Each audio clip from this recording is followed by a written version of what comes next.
Livro de Êxodo, capítulo 28.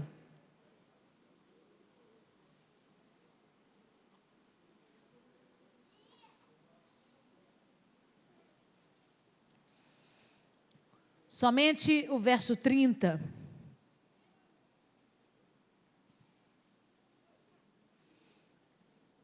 Êxodo, capítulo 28, verso 30.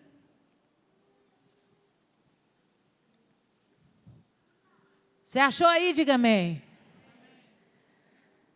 Diz assim a palavra do Senhor para nós essa noite.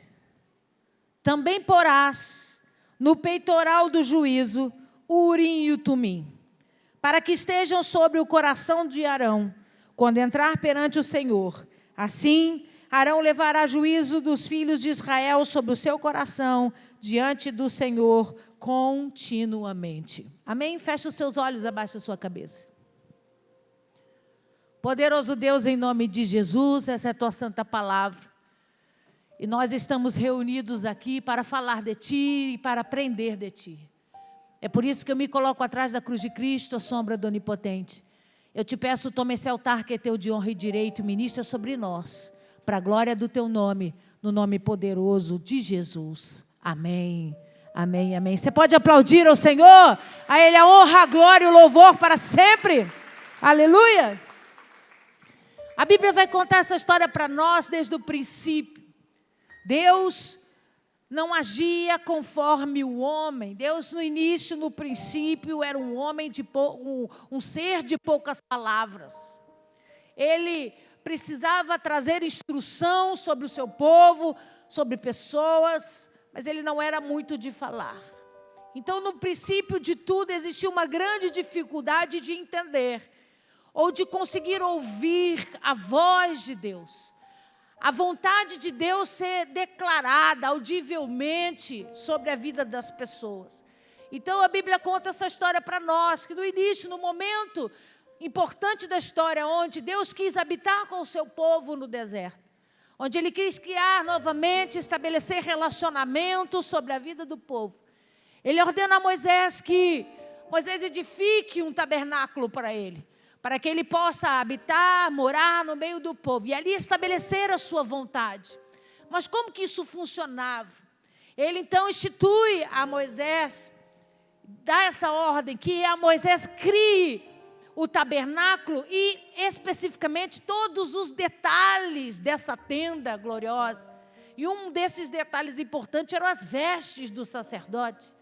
Ele ordena que essas vestes sejam feitas de peças especiais, tecidos especiais, ouro, prata, pedras preciosas. E cada pedacinho desta veste tinha um significado extremamente importante. E era fundamental que o sacerdote, o sumo sacerdote, fosse responsável pela comunicação. Era ele o intérprete de Deus. Era ele que interpretava a vontade de Deus e o trazia para dentro da congregação. Então Deus ordena que aquelas vestes fossem criadas e sobre elas, detalhes importantes. Põe para mim, Felipe, por favor. Aqui está a primeira parte das vestes. O mitra era o chapéu que ele usava, mas eu vou me focar aqui no peitoral. Um peitoral todo feito de pedras preciosas e ouro. As 12 pedras que representavam as 12 tribos de Israel. E do canto direito da figura, uma pedra chamada Urim. E do lado esquerdo da figura, uma pedra aqui, chamada Tumim, sobre o peitoral. Aí você leu no versículo 30, Deus dizendo para Moisés, faz esse engaste, esse peitoral para mim, com as pedras, e de um lado e de outro, Urim e Tumim, para que estejam sobre o coração de Arão, e toda vez que ele for entrar na minha presença, as pedras, as 12 tribos, Urim e Tumim também estejam diante de mim continuamente. Pastor, o que significa isso? Põe para mim a foto das pedras, Felipe. 2 pedras, 2 pedrinhas, uma que estava escrito sim de Deus, e a outra que estava escrito não de Deus. e ele ficava preso nesse peitoral, mas quando ele entrava na presença, diante da arca, põe aquela foto para mim, que ele entrava na presença da arca, o incensário ali, subindo a fumaça que agradava a Deus, ele carregava, ele tirava do peitoral as 2 pedras, colocava uma em cada mão, e ali jogava essas pedras sobre a arca da aliança. E se a pedra do sim ficasse escrito sim para cima, e a outra virada de cabeça para baixo, a resposta era o quê? Sim. Se o não estivesse para cima e a outra estivesse de cabeça para baixo, a resposta seria o quê? Não. E se as duas estivessem para cima, o sim e o não? Qual que era a resposta de Deus? Espera. Espera. Não é hora, não é tempo, não é momento para que isso acontecesse. Então, toda vez que o sacerdote precisava de respostas, e ele tivesse a certeza absoluta que essa resposta vinha do Altíssimo, ele se dirigia à tenda da congregação, o lugar mais santo de todos, o santo dos santos, tirava do seu peitoral urim e tumim, essas 2 pedras, e ele jogava, como se joga sortes. Só que quem respondia era o Espírito de Deus. E ali Deus condicionava essas respostas. No literal, a palavra urim e tumim em hebraico significa luzes e perfeições. É a tradução original. O Talmud, que é um livro de histórias extra-bíblicas, diz que no momento em que ele jogava e a pedra caía com o sim para cima, dando autoridade para que ele fizesse aquilo que ele havia pedido, todo o peitoral do sacerdote se iluminava. Era como se saíssem luzes de dentro dele. Por isso que uma das traduções é essa. Mas tinham 2 casos específicos. O sacerdote entrava lá para pedir pelo povo, por toda a congregação.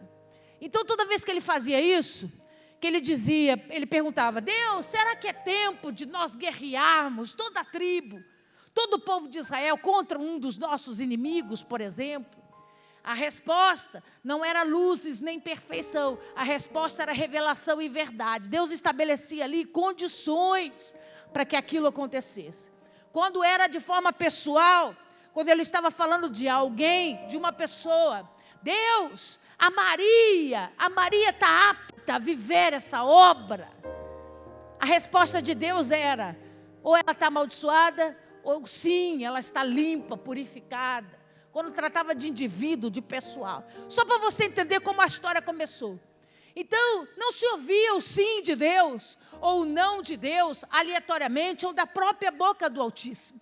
No início, o sacerdote tinha essa função. O sumo sacerdote tinha essa função de buscar essas respostas. Depois, com o tempo, a Bíblia vai contar para nós que Deus passou a inspirar homens pelo seu Espírito. Como uma nuvem que derrama chuva e vai embora, homens eram inspirados em profecia. Existe uma grande diferença entre você estar debaixo de uma unção da profecia e outra de você ser realmente titulado profeta de Deus. Quando você estiver num ambiente profético e pessoas forem tomadas pelo Espírito de Deus, quantos aqui são morada do Espírito? E você estiver perto desse mover, essa unção pega em você. Então, tem um ambiente profético, as pessoas estão falando com Deus, estão profetizando. Quando você está nesse movimento, debaixo da mesma ligação, o Espírito pode derramar. Porque lembra da linguagem figurativa da pastora? É como uma nuvem, descarrega a água e vai embora. Então, você está ali perto, você toma daquela chuva e entra no mesmo Espírito. Isso pode acontecer uma vez. Você pode ser tomado em profecia, falar em línguas e trazer publicamente a vontade de Deus sobre a terra. E depois nunca mais ter essa experiência. Diga para esse irmão que está ao seu lado, foi uma boa experiência. Fala para ele, foi uma boa experiência. Mas foi como a nuvem. Entregou a água e seguiu o seu destino. Outras, é o que a Bíblia chama de homens que foram ungidos para serem profetas de Deus sobre a terra. Esses não são como a nuvem. Esses estão continuamente debaixo dessa ligação. E Deus os revela coisas profundas, ocultas, escondidas. O tempo todo. Porque está sobre ele uma marca específica. Um chamamento específico. Você está aí? Então vamos entender que nós somos um povo que foi acostumado a criar expectativas a respeito do sim de Deus. Fomos um povo criado a viver expectativas acima a respeito daquilo que Deus pode fazer por nós, criar por nós. Nós buscamos a Deus, porque Deus é a resposta da nossa tristeza, das nossas dores. Mas quando entramos na presença de Deus, queremos o sim dEle. Queremos o aproveitamento desse relacionamento, mas de uma forma positiva. De uma forma onde eu digo para Ele: Senhor, abençoa os meus planos, abençoa os meus sonhos, abençoa aquilo que eu estou te pedindo. E o sim de Deus vem sobre nós. O problema é que a Bíblia vai ensinar para nós que não existia só o sim como resposta. Deus respondia sim, Deus respondia espera com paciência, não é hora ainda, aguardai o vosso tempo. Eclesiastes capítulo 3, existe tempo para todas as coisas, espere o tempo certo. Mas também Deus dizia o quê? Deus dizia não. E nós precisamos entender, essa noite eu não vim aqui para pregar sobre o sim de Deus, nem sobre o espera de Deus. Eu quero ministrar para você sobre o não do Senhor. Eu quero fazer com que você entenda a importância desse não. E o não de Deus está vinculado em cima de 3 grandes pilares, se você for anotar. O primeiro fala a respeito de um propósito. Todo não que Deus derrama sobre a minha vida e a sua vida, ele está debaixo de um propósito. Diga comigo: o propósito é muito mais importante do que a minha vontade. Você entendeu isso? O não de Deus virá sobre a minha vida e a sua vida sempre quando ele encontrar um choque entre o propósito de Deus e a sua vontade. E ele vai ter que bloquear a sua vontade para que o propósito dele seja estabelecido. E você precisa estar pronto para entender isso. O propósito de Deus sempre virá na frente do que a sua vontade. Ah, pastora, mas eu queria tanto um emprego. Se tiver dentro do propósito, ok. Mas se não tiver, o propósito vem antes da sua vontade. Quantos estão maduros essa noite para conseguir entender isso? Então o primeiro pilar do não de Deus fala de propósito. O segundo fala a respeito de tempo. O segundo não pode ser temporário, porque está ligado ao livramento. Hoje pode ser que Deus não queira. Deus não queira que você passe nessa faculdade. Deus não queira que você compre o carro. Deus não queira que você mude de cidade. Hoje pode ser que Deus não queira. Por quê, pastora? Porque senão está fundamentado em cima do tempo. É temporário e pode ser um livramento, pode ser um cuidado, pode ser uma manifestação de Deus, de proteção sobre a sua vida nesse momento. Você está aí? O terceiro pilar do não de Deus está sobre um motivo específico não revelado. E eu preciso que você entenda isso. Tem nãos que Deus gera sobre a minha vida e a sua vida que Ele não vai nos revelar o motivo. Ele simplesmente vai dizer não. Mas Deus, não. E Ele não vai nos revelar. Por quê, pastora? Porque a soberania está sobre Ele. E Ele entende o motivo pelo qual esse não é muito mais importante do que a liberação do sim. Então, eu quero que você entenda que nós precisamos lidar de uma forma literal, figurativa hoje, com o uri e tumi de Deus. E precisamos estar prontos para Ele determinar sim sobre nós, mas também para Ele determinar nãos. Quando Ele determina nãos, eu preciso enxergar os 3 pilares.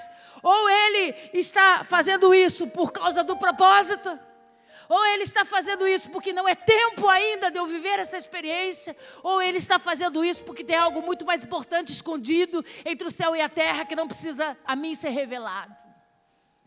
Por quê, pastora? Porque nós precisamos deixar de ser uma geração que busca Cristo pelo sim. Uma geração que busca Deus para obter o sim.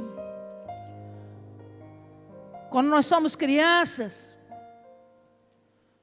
o pai diz assim: não mexe aí, menino. Ou então ele faz para os pequeninos: não pode, ó, ai, ai, ai. E aí, eles, pelo tom da voz, se submetem a medo. E não fazem, não porque não compreendem, mas porque decidem se afastar. O pai muda o tom de voz, o comportamento é diferenciado. O não soa como algo que vem a impedi-lo. Mas ele não tem muito entendimento daquilo. Depois, quando a gente cresce um pouquinho, a gente diz assim: ô mãe, deixa eu dormir na casa do coleguinha. Aí a mãe diz: não. Aí o que o adolescente fala? Por quê? Eu preciso de um porquê. Aí a mãe responde assim para ele: porque eu estou dizendo. Aí ela responde o quê? Mãe, esse porquê não é resposta. Esse eu quero não é resposta. Porque ele quer investigar o sentido. Ela quer entender o motivo pelo qual dá negativa. Mas quando a gente cresce, eu estou falando de maturidade em Deus, estou falando de maturidade no Espírito. A gente precisa entender que tem horas na minha vida e na sua vida que Deus vai dizer não. E que nós não vamos poder reagir com medo de apanhar. Nós não vamos poder reagir perguntando para Deus por quê e dizendo para Ele: você tem que me dar uma resposta, senão eu vou embora daqui. Nós vamos simplesmente entender: tem propósito, ou não é tempo, ou tem alguma coisa escondida aí que Deus pode ser que me revele mais na frente. Maturidade para entender o não de Deus. Porque enquanto nós agimos debaixo desse espírito de infantilidade, onde você provoca Deus para Deus responder a teu favor: olha Deus, tem 5 anos que eu estou estudando, se eu não passar nesse concurso, olha Deus, eu não apareço mais na igreja. Porque eu estou dando o melhor de mim, eu estou me esforçando. Se você não fizer isso por mim, Deus, eu não vou fazer, eu não vou estar. E Deus fica olhando para nós e dizendo: quer a chupeta, querido? Precisa do paninho para dormir? Porque Deus precisa lidar com homens que entendam os nãos. Deus precisa lidar com homens que compreendam que Deus não está aqui brincando de ser Deus. A Bíblia diz que sobre Ele está todo o poder e autoridade, governo e soberania. Não existe ninguém sobre a face da terra que saiba mais da tua vida do que Ele. Não existe mais ninguém formado, mestrado, doutorado, que conheça você de dentro por fora, que tenha habilidade para entender o que você pode alcançar e o que não deve alcançar. Se tem alguém aqui que pode dizer não para você, Deus. Se existe alguém que tem habilidade e honra para dizer isso na sua vida, é Deus. Mas nós precisamos ser um povo pronto para entender. Eu não quero ser participante de uma geração que é filha, mas é filho mimado, que fica batendo pezinho e dizendo condições para Deus agir ou não. Deus está nos preparando para reinar, amém? Deus está nos preparando para viver com Ele um ambiente e um momento totalmente diferente desse. E nós precisamos estar prontos para ouvir o não de Deus. E eu quero contar essa história para você nessa noite. A primeira pessoa que experimentou o não de Deus foi Moisés. Abre a sua Bíblia comigo em Deuteronômio, capítulo 34.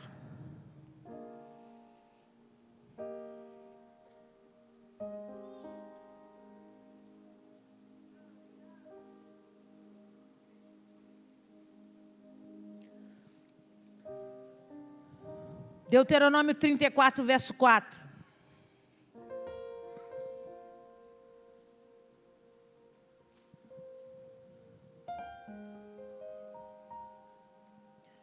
Disse-lhe o Senhor: essa é a terra que sob juramento prometi a Abraão, a Isaque e a Jacó, dizendo: a tua descendência darei, eu te faço vê-la com os teus próprios olhos, porém,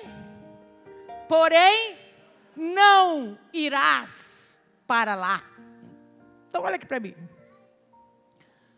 Depois de 80 anos, Deus comissiona Moisés a ser o grande e poderoso libertador do Egito. Deus chama Moisés e diz para ele: eu tenho um desafio grande para você. Você vai conduzir o meu povo à terra prometida, o lugar do meu sonho, o lugar que eu quero que o meu povo cresça, multiplique, desenvolva. Para isso eu preciso de um líder. Para isso eu preciso de alguém que entenda eles e que tenha facilidade de me ouvir. E Moisés então começa esse trabalho. Não foi um trabalho fácil, porque cuidar de pessoas é difícil. Imagina cuidar de pessoas que estão murmurando com saudade do Egito, com saudade das experiências que passaram no Egito. Moisés por muitas vezes se entristeceu, se aborreceu, mas estava lá, cumprindo o propósito de Deus, fazendo tudo o que Deus havia pedido para ele, passando por muitas experiências, passando por grandes conquistas, outras vezes por derrotas. Moisés experimentou de tantas coisas, de muitas coisas, mas quando faltava um tantinho assim, para chegar na grande e poderosa realização da vontade de Deus sobre o povo, Moisés comete um erro. Quando você for comigo para Israel, eu vou levar você lá no alto do Nebo, para você ter a mesma visão que o Moisés teve. Deus leva o Moisés ao alto do Nebo, faz ele ver toda a terra prometida, toda a terra de Israel verdinha. E Deus diz para ele: está vendo, Moisés, esse é o lugar que eu sonhei para pôr o meu povo lá. Mas eles entram, você não. Por que Moisés passa por essa experiência? Porque tão pertinho dali, num lugar onde o povo começa a murmurar porque não tem água para beber, eles começam a questionar a presença de Deus e o mover de Deus. Deus diz a Moisés: Moisés, vai até lá e fala com a rocha. Fala com ela e ordena que ela verta água. A Bíblia diz para nós que ele estava tão irado com o povo, tão chateado com o povo, porque o povo enche o saco. Pessoas enchem o saco. Pessoas conseguem tirar você do prumo da rota, porque elas falam demais, perturba a tua cabeça. Tem hora que você quer seguir, quer prosseguir, e o povo está murmurando, está falando, está enchendo o saco, fazendo pergunta que não cabe. O Moisés estava naqueles dias. Então ele chega lá e o que ele faz? Ao invés de cumprir a ordenança de Deus, que foi falar a rocha, Moisés pega o cajado, bate na rocha por 2 vezes. Pá! Pá! A Bíblia diz que a rocha começa a verter água. Ué, pastora, o milagre não aconteceu? Aconteceu. Porque Deus sempre vai priorizar o fim. Deus sempre vai priorizar as pessoas que ali dependem daquela esperança, daquele milagre. Todo mundo bebeu água, mas depois Deus chamou Moisés para uma conversa. E Deus disse para Moisés: o que eu falei com você? Para eu ir lá e resolver o problema daquele povo chato, murmurador, que estava perturbando meu juízo. Aí Deus falou: verdade. Mas como foi que eu mandei você fazer? Eu disse para você falar com a rocha, Moisés, não bater nela. Sabe qual que é o problema? Tem 40 anos que você está debaixo desse ministério, desse chamado. Tem 40 anos que você está obedecendo a minha vontade, a minha palavra. E você já fez isso uma vez no passado. Eu já ordenei que você batesse na rocha e você bateu. Nesse momento onde nós estamos chegando perto da promessa, Moisés, ao invés de você me obedecer, você repetiu práticas do passado. Você não se permitiu experimentar do novo que eu tinha para você. E isso vai roubar de você a oportunidade de entrar na terra prometida. A Bíblia diz que ele ainda tenta falar com Deus, justificar, e Deus diz para ele: não, Moisés, você não vai entrar. A Bíblia diz que Deus fica brabo com ele. E a minha indignação e o meu entendimento para você nessa noite é: o homem trabalhou 40 anos para levar esse povo à terra prometida. Ele obedeceu a voz de Deus, ele seguiu estatutos e regras rígidas. Mas quando faltava um tantinho assim para entrar, por causa de um erro, Deus falou: eles vão, você não. E qual que foi a reação do Moisés? Como foi que Moisés reagiu ao não de Deus? Você alguma vez leu nas Escrituras Sagradas Moisés dizendo: eu não quero mais saber desse povo, eu vou abandonar esse povo e vou deixar ele aí, seguir o seu próprio destino, porque eu fui sacrificado e eu perdi a oportunidade de entrar na terra prometida por causa deles. Se eu não vou entrar, eles também não vão. Foi essa a resposta do Moisés? Foi essa a resposta do Moisés? Por quê, pastora? Porque diferente de você, que usa chupetinha, que bate o pezinho, que faz malcriação e chora, o Moisés tinha uma palavra chamada maturidade. E ele conseguiu entender que independente se ele vai entrar ou não, o importante é que Deus está usando ele para conduzir pessoas a chegar. O fim é melhor do que o começo. O propósito é maior do que a minha própria vontade. O Moisés teve entendimento disso. Ele disse: eu errei, e Deus não vai permitir que eu entre, mas não importa. Olha aqui, povo, o caminho é para lá. Vão vocês, tomem posse daquilo que Deus estabeleceu. Entrem, possuam a terra, conquista. Josué, lidera esse povo, faz aquilo que Deus pediu para você. E será que você está pronto para isso, amigo? Será que você está pronto para dar continuidade ao projeto que Deus vai proibir você de tomar posse e vai entregar para o teu irmão? Será que você está pronto para dizer: tudo bem, Senhor, o Senhor não vai abrir a empresa para mim, mas eu vou continuar ajudando meu irmão para o Senhor abrir a dele. Eu vou continuar ajudando meu irmão a conquistar aquilo que o Senhor disse para mim que eu não vou conquistar.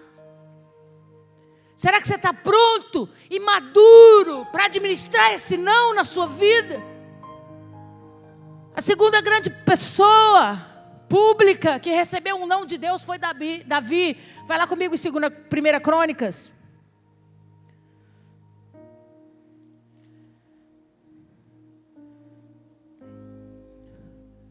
Primeira Crônicas, capítulo 22.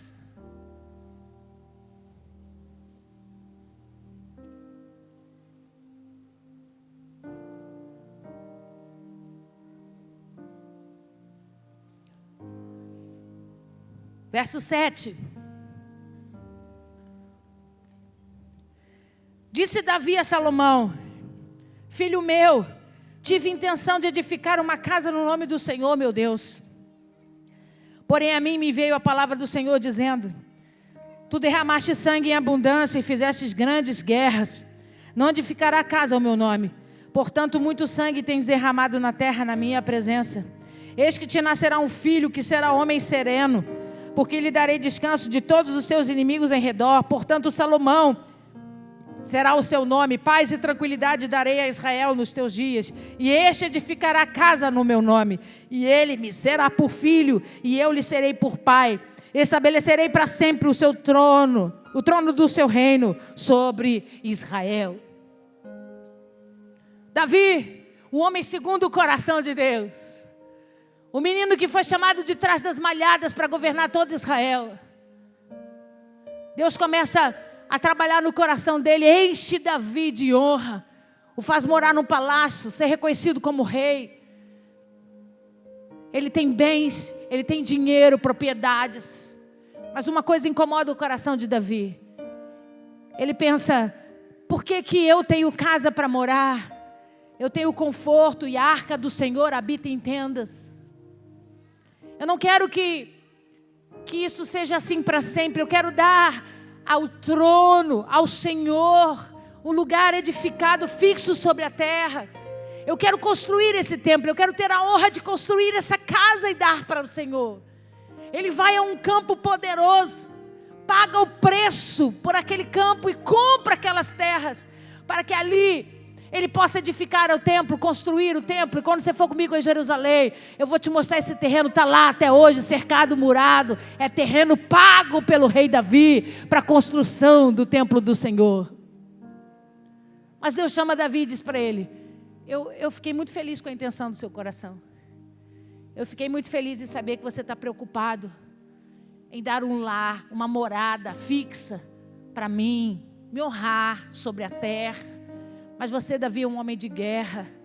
Tem muito sangue nas suas mãos. Você não pode edificar essa casa. E Deus disse: eu vou te dar um filho varão, homem. E ele sim vai construir essa casa para mim. O nome dele vai ser Salomão, que significa paz, tranquilidade. Ele vai reinar sem inimigos sobre a terra. E qual foi a reação de Davi quando Deus disse não ao maior sonho da sua vida. Qual foi a resposta de Davi? Quando Deus olhou os seus olhos e disse para ele: eu fiquei feliz com a intenção do seu coração, mas você não pode edificar. Você não pode construir. Qual foi o comportamento de Davi? Ele continuou juntando ouro, juntando prata, juntando as pedras preciosas. Ele continuou pagando a importação das madeiras do Líbano. Ele continuou importando os veludos vermelhos, azuis, toda a estrutura para a construção desse templo. Tem um lugar específico na Bíblia Sagrada chamado Casa de Davi. O texto diz assim: eu porei sobre os seus ombros a chave da casa de Davi. Aquilo que você abrir, o homem não fecha. Aquilo que você fechar, o homem não abre. Quantos já leram esse texto? Essa casa de Davi era esse lugar onde ele guardava todas as suas propriedades. Pedras preciosas, ouro, prata, madeiras, tecidos, tudo de mais importante que Davi tinha. Era considerada a casa de Davi. E quem tinha a chave dessa casa era como se fosse o tesoureiro, alguém de extrema confiança, que podia entrar lá e ele sabia que ele não ia roubá-lo, não ia saqueá-lo. O que Davi fez? Davi continuou guardando as coisas. Deus me proibiu de construir. Deus disse não ao meu sonho. Deus disse não à minha vontade de edificar um templo. Mas meu filho vai viver isso no meu lugar. Meu filho vai viver isso. E eu serei participante desse sonho, porque eu não desisti de contribuir. Pastor, o que a senhora quer dizer com isso? Eu quero te perguntar nessa noite. Se hoje o Senhor chegar para você e disser para você: obrigado, obrigado pelo teu sonho, obrigado porque você tem ajudado a casa do Senhor, obrigado porque você tem colaborado, você tem juntado madeiras, você tem juntado ouro, você tem entregue o seu dízimo e a tua oferta. Mas deixa eu te dizer alguma coisa: eu vou levantar o menor da sua casa para fazer e realizar esse sonho que arde em você. Eu, por algum motivo que não lhe cabe, não vou permitir que você o edifique. E qual seria o seu comportamento? Se eu não vou fazer, se a honra não vai ser minha, eu vou continuar dando meu dinheiro? Eu vou continuar trabalhando para o outro receber essa glória? Para o outro ser escrito no livro como o cara que construiu essa casa? Eu não. Porque eu não vou compartilhar disso, esse sonho era meu. Você está pronto, líder, para eu dizer para você: não vou te levantar, pastor, não, mas o menor que está contigo vai. Você não está pronto, não.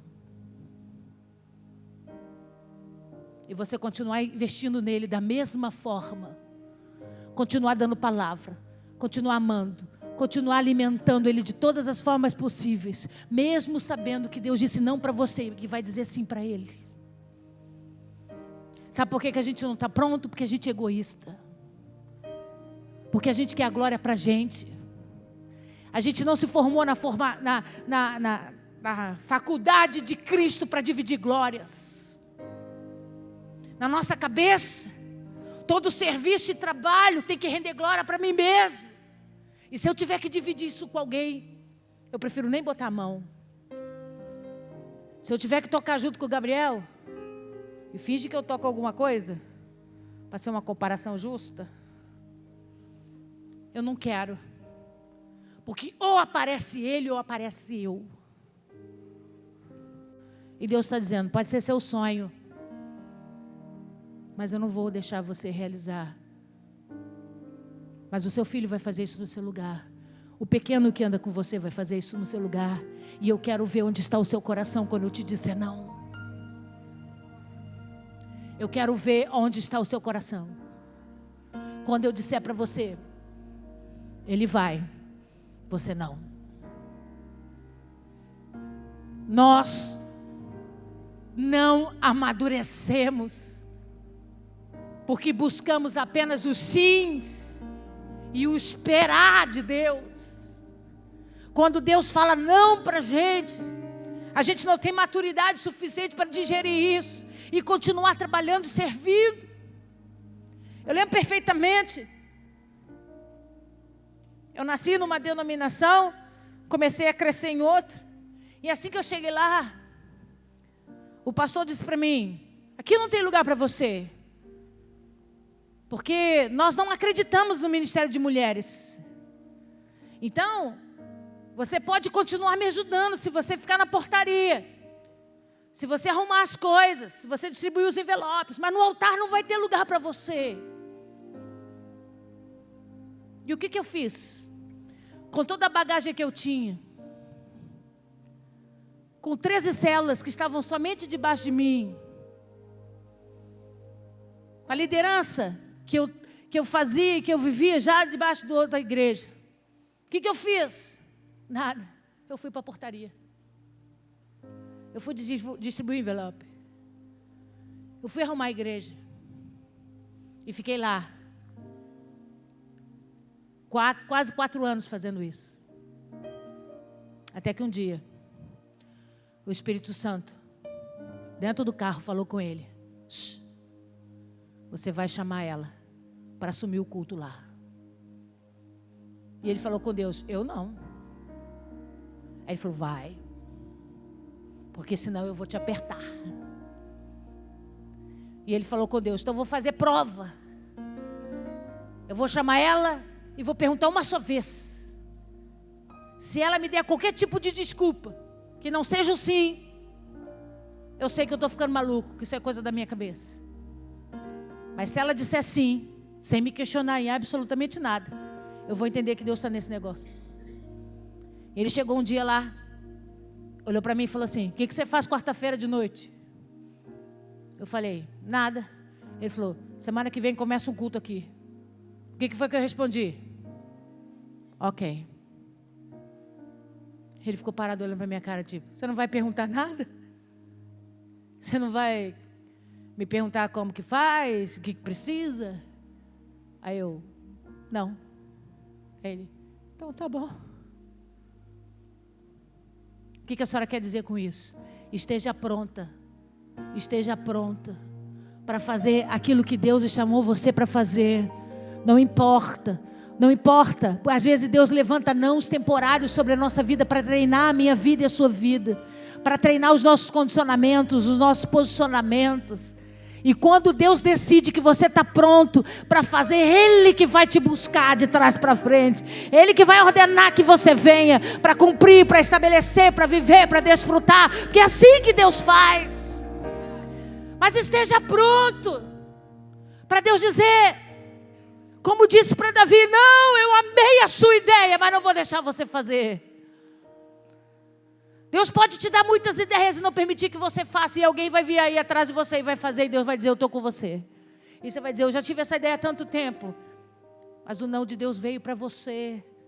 E você precisa entender que ou Ele está debaixo de propósito, ou Ele está debaixo da questão do tempo, ou Ele está debaixo da soberania de Deus e de uma revelação que ainda não lhe cabe saber. Você está aí? Tem um outro personagem extremamente importante que passou pelo não de Deus. Vai lá comigo, vamos ver 2 Coríntios, o que Deus disse ao apóstolo Paulo. 2 Coríntios capítulo 12.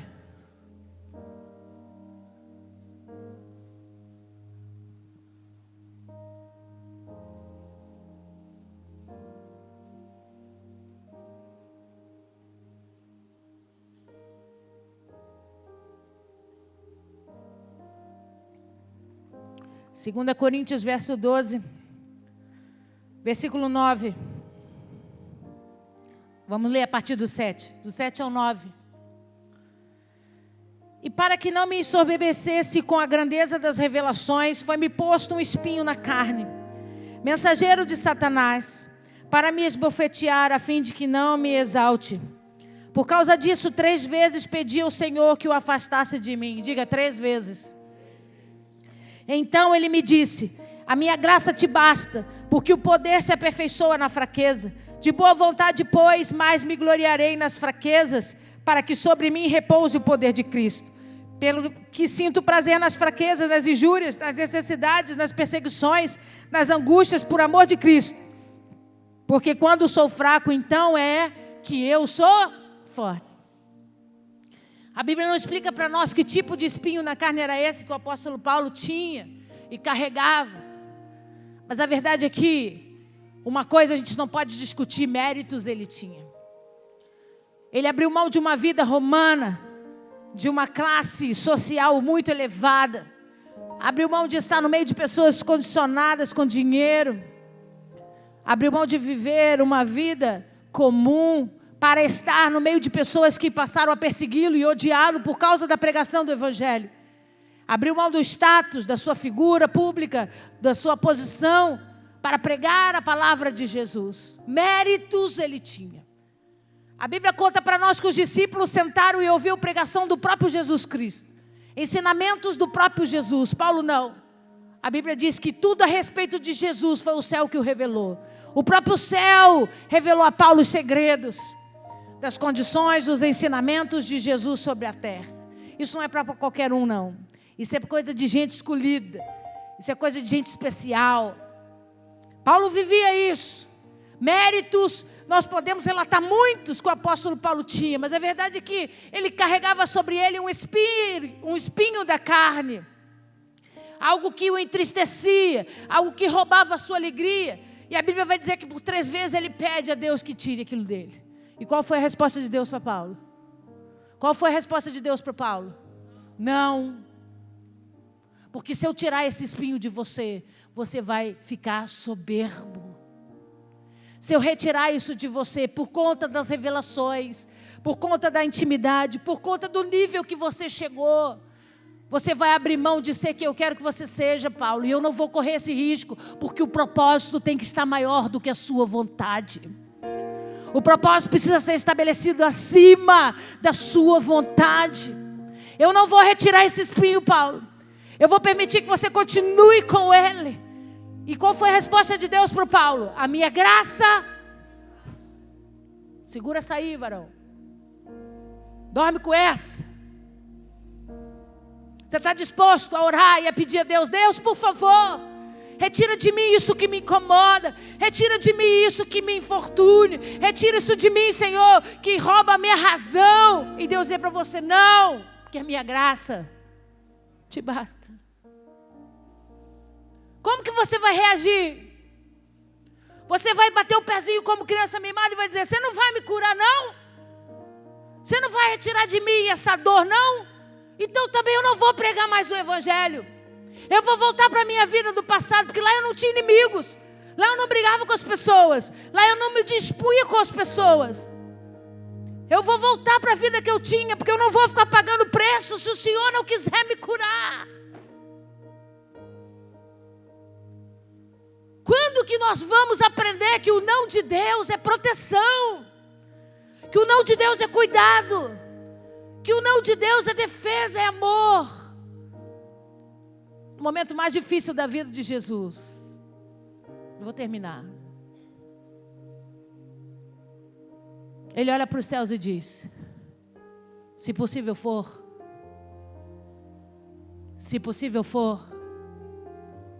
passa de mim esse cálice. E qual foi a resposta de Deus para Jesus? Não. Você precisa viver para que os meus filhos tenham vida. Você precisa passar por essa dor, por essa humilhação, por essa vergonha, por esse flagelo, para que os meus filhos tenham vida.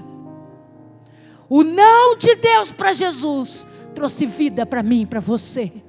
O não de Deus para Jesus naquele jardim do Getsemane, enquanto ele suava gotas de sangue de tanta pressão que estava sobre ele, Deus estava dizendo: não hoje para você temporário, Jesus, mas será o sim eterno sobre a vida daqueles que me buscarem, que clamarem pelo meu sangue, que pedirem a restauração das suas vidas. O não pode doer agora, mas ele pode ser a resposta para o teu futuro. Ele pode ser a grande resposta de Deus para construir maturidade em você. Vira para esse irmão que está do seu lado e diga para ele: você está disposto a crescer com o não de Deus? Fique de pé no seu lugar.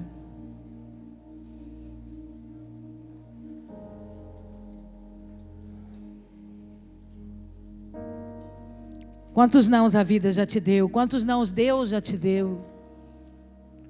Quantas coisas que você orou, que você pediu e Deus não te respondeu? E você ficou debaixo de um sentimento: será que Deus me ama?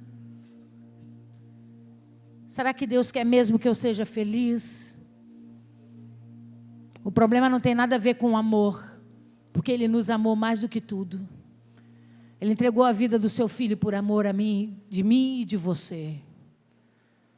O problema não é cuidado, o problema não é dar a você uma vida diferenciada. O problema é que, como um bom pai, Ele também precisa dizer não. O não educa, o não amadurece, o não transforma. O não faz de nós, homens e mulheres, com entendimento a respeito de soberania e reino. Porque quando nós vivemos um evangelho baseado no sim e no espera, nós não desenvolvemos o amor ao próximo debaixo desse propósito. É quando Deus diz não para nós. É que Deus nos testa para saber se estamos dispostos a ver o outro ser maior do que nós. Se estamos dispostos a aplaudir a vitória do teu irmão numa área que você nunca venceu. Você está disposto a se alegrar com o casamento de alguém quando o seu ainda não chegou? Você está disposto a se alegrar em Deus pela construção de sonhos na vida de outros quando o seu Deus disse não? A maturidade só vem quando você entender que somos diferentes e para cada um de nós Deus tem um propósito. E o meu propósito, o propósito que Deus tem para a minha vida é diferente do seu, e por isso que às vezes Ele vai dar sim para você e vai dar não para mim. Ou vice-versa. Porque o propósito vem antes dos meus sonhos. E é Deus que estabelece isso sobre nós. Eu quero nessa noite que você entenda que Deus pode já ter te dado muitos nãos, e alguns deles não são definitivos. Essa é a boa notícia. Alguns desses nãos podem ser temporários. Hoje Ele não quer, mas amanhã Ele vai autorizar você a viver. Mas se Deus permanecer te dizendo não em alguma área ou em alguma circunstância específica da sua vida, receba esse não como cuidado, como manifestação de amor e de livramento de Deus para você. Só o Senhor sabe, só o Senhor pode ver, só o Senhor pode contar os teus dias. Aprenda a amar os nãos de Deus também para você, no nome poderoso de Jesus.